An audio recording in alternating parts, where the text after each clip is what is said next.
প্রিয় দর্শক বন্ধু, আসসালামু আলাইকুম। আজকের ভ্রমণ পর্ব দেখার জন্য সবাইকে স্বাগত। আর্য থেকে মোগল, ব্রিটিশ থেকে স্বাধীন বাংলা, ইতিহাস, ঐতিহ্য আর সংস্কৃতি দিয়ে আমাদের এই মাতৃভূমিকে করেছে সমৃদ্ধ। আজকে ট্যুর প্রোগ্রামে আমরা যাব বাংলাদেশের একটি ঐতিহাসিক প্রত্নতত্ত্ব স্থান পাহাড়পুর বৌদ্ধবিহার বা সোমপুর মহাবিহার ভ্রমণ। বগুড়া জেলা শহর থেকে একটি মাইক্রোবাস ভাড়া নিয়ে আমরা রওনা দিলাম নওগাঁ জেলায় অবস্থিত পাহাড়পুর বৌদ্ধবিহারের উদ্দেশ্যে। বগুড়া থেকে পাহাড়পুরের দূরত্ব 53 কিলোমিটার, ঢাকা থেকে 263 কিলোমিটার। ঢাকা থেকে সরাসরি বাসে পাহাড়পুর বৌদ্ধবিহারে আসা যায়। যাই হোক বন্ধুরা, আমরা পৌঁছে গেলাম পাহাড়পুর বৌদ্ধবিহার।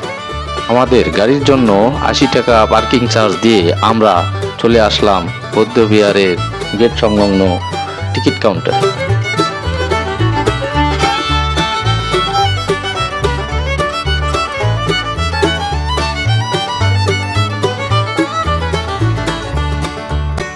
একটু সামনে এগিয়ে গিয়েই কাউন্টার থেকে জনপ্রতি 30 টাকা করে টিকিট নিয়ে ভেতরে প্রবেশ করলাম।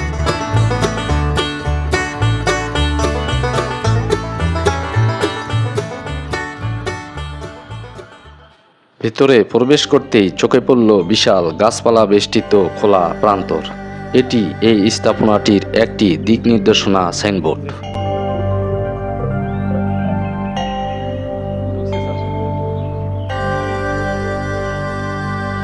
দেশের বিভিন্ন প্রান্ত থেকে দর্শনার্থী ও পর্যটকরা এখানে এসেছে।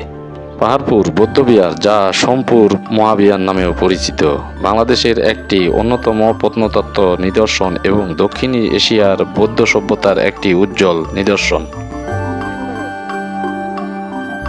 এটি নওগাঁ জেলায় বদলগাছি উপজেলার পাহাড়পুর গ্রামে অবস্থিত এবং ইউনেস্কো কর্তৃক বিশ্ব ঐতিহ্যবাহী স্থানের স্বীকৃতি লাভ করেছে।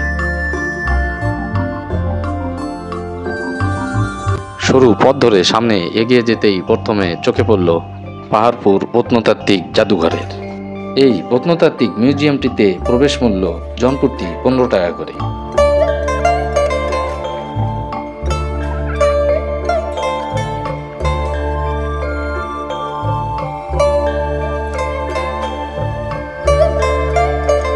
এর ভিতরে এই মনেস্ট্রিতে থেকে প্রাপ্ত বিভিন্ন ধরনের শিলামূর্তি ও জিনিসপত্র রাখা হয়েছে।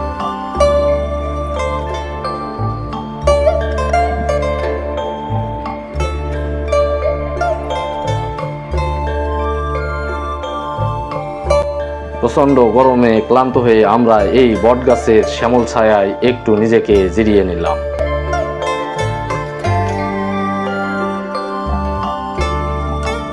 প্রিয় দর্শক বন্ধুরা, আমরা এবার বৌদ্ধবিহারে অবস্থিত একটি মিনি পার্কের মধ্যে প্রবেশ করলাম।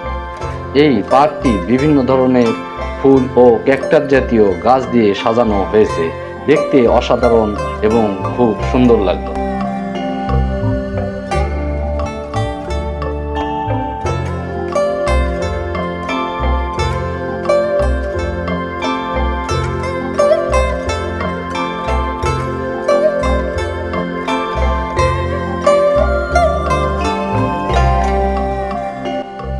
এটি বন্ধুরা পার্কের মধ্যে অবস্থিত গেস্ট হাউস।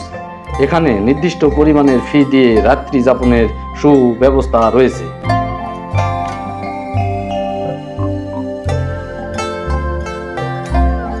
এগুলো দেশের বিভিন্ন স্থান থেকে প্রাপ্ত শিলখণ্ড। কারুকার্য বিশিষ্ট শিলখণ্ডটি এই মনস্ট্রির আদলে তৈরি করা হয়েছে।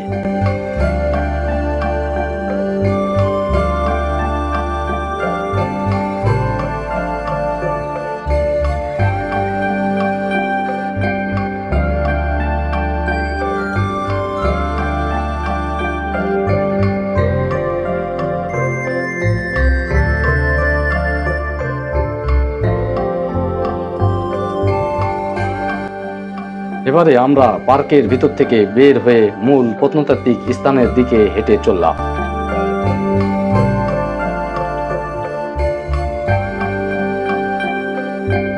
বন্ধুরা, এটি এই বৌদ্ধবিহারের পরিচিতি সাইনবোর্ড।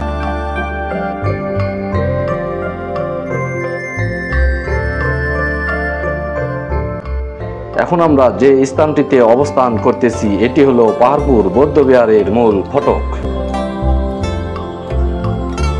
এখানেই ছিল এই মনিস্ট্রির পাহারা চৌকি।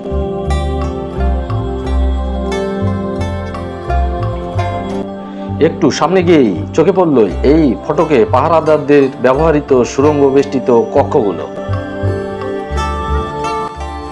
পাল বংশের দ্বিতীয় রাজা শ্রী ধর্মপাল দেব 781 থেকে 821 খ্রিস্টাব্দ অষ্টম শতকের শেষের দিকে বা নবম শতকের এই বিহার তৈরি করেছে।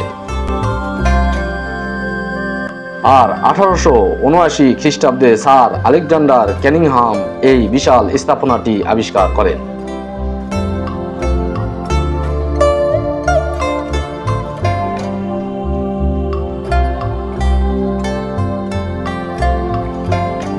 মনিস্ট্রিটি বাংলাদেশের অন্যতম প্রত্নতাত্ত্বিক নিদর্শন এবং দক্ষিণ এশিয়ার প্রাচীন বৌদ্ধ সভ্যতার একটি উজ্জ্বল নিদর্শন।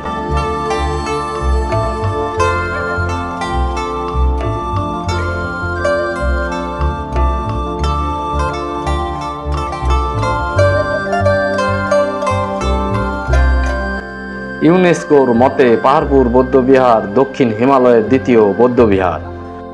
আয়তনে এর সাথে ভারতের নালন্দা মহাবিহারের তুলনা হতে পারে।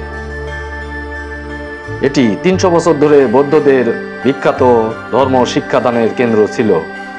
শুধু এই উপমহাদেশের বিভিন্ন স্থান থেকেই নয়, বরং চীন, তিব্বত, মায়ানমার, মালয়েশিয়া, ইন্দোনেশিয়া, কম্বোডিয়া সহ দেশের বিভিন্ন বৌদ্ধরা এখানে ধর্মজ্ঞান অর্জন করতে আসতেন। বৌদ্ধ ধর্মের মহাপুরুষ অতীশ দীপঙ্কর এই বৌদ্ধবিহারে অধ্যয়ন ও শিক্ষাদান করেছে। মোট 70.31 একর জমির উপরে পাহাড়পুর বৌদ্ধবিহার অবস্থিত। এই মন্দিরটি প্রায় 22 মিটার উঁচু, যার চারদিকে রয়েছে বহু কক্ষ বিশিষ্ট চতুষ্কোণ পরিকল্পনার ভব্য নির্মাণ।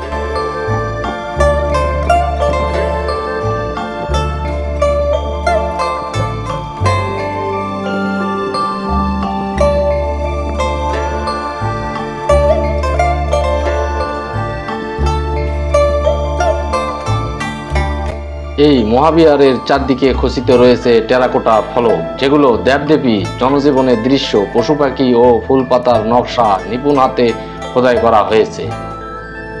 এই ফলকগুলো শিল্প ও সংস্কৃতির উজ্জ্বল পরিচয় বহন করে।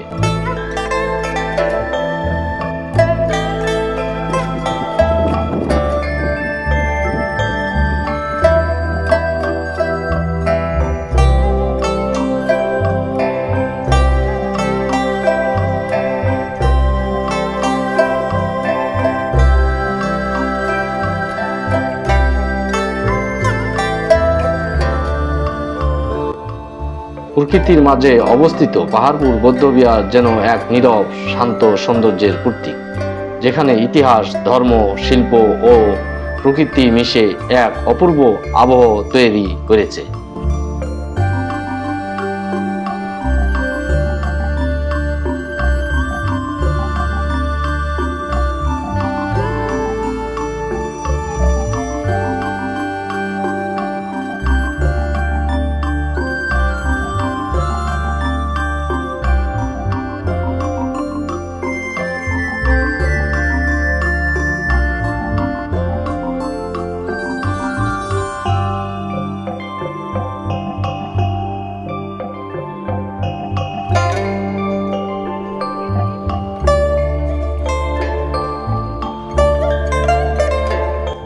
বন্ধুরা, এটি বাংলাদেশের উত্তরবঙ্গের প্লাবন সমভূমিতে অবস্থিত।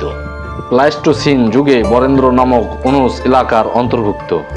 মাটিতে লৌহজাত পদার্থের উপস্থিতির কারণে মাটি লালচে, যার ফলে এই মহাবিহারের গায়ে সূর্যের আলো পড়তে লাল বর্ণ ধারণ করে এবং দৃষ্টিনন্দন দৃশ্যে পরিণত হয়।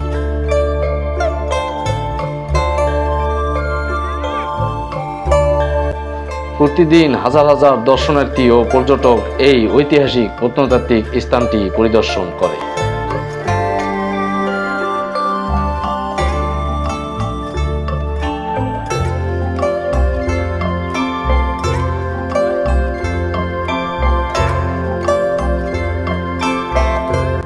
প্রিয় দর্শক বন্ধুরা, মূল মনেস্ট্রিটি দেখা শেষ করে আমরা একটু এগিয়ে যেতে চোখে পড়ল একটি চৌবাচ্চা সম্বলিত স্নানঘাট। এখান থেকে সম্ভবত এই মহাবিহারের পানি ও জলের ব্যবস্থা করা হতো। বিহারের দক্ষিণ পূর্ব কোণে প্রায় 49 মিটার দক্ষিণে 3.5 মিটার প্রশস্ত স্নানঘাট অবস্থিত।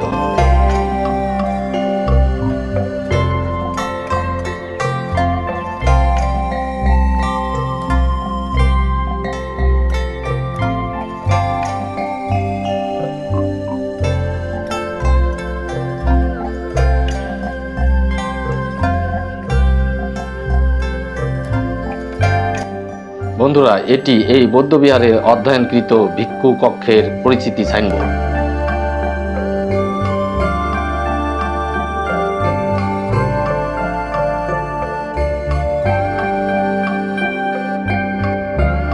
পুরো বিহার এলাকা ঘিরে রয়েছে প্রায় 177টি সন্ন্যাসীদের কক্ষ, যা প্রাচীন শিক্ষালয় ও ধর্মীয় কর্মকাণ্ডের কেন্দ্রবিন্দু ছিল।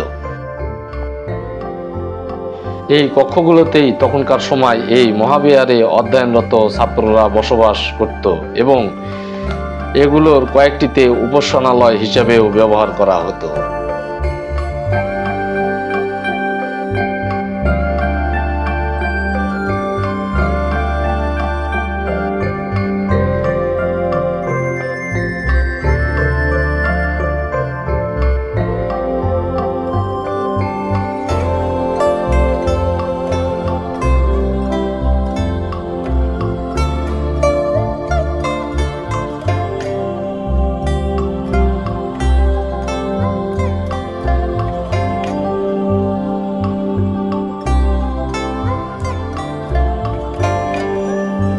পাহাড়পুরের সৌন্দর্য শুধু তার স্থাপত্যেই নয়, বরং তার প্রাচীনতার গাম্ভীর্য এবং মনমুগ্ধকর পরিবেশও নিহিত।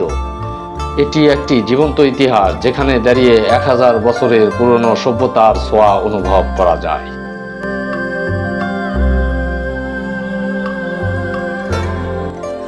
আমাদের পাহাড়পুর বৌদ্ধবিহার ভ্রমণ পর্ব এই পর্যন্তই। দেখা হবে পরবর্তী কোনো ভ্রমণ গল্পে। সে পর্যন্ত আপনারা ভালো থাকুন, সুস্থ থাকুন। Good bye.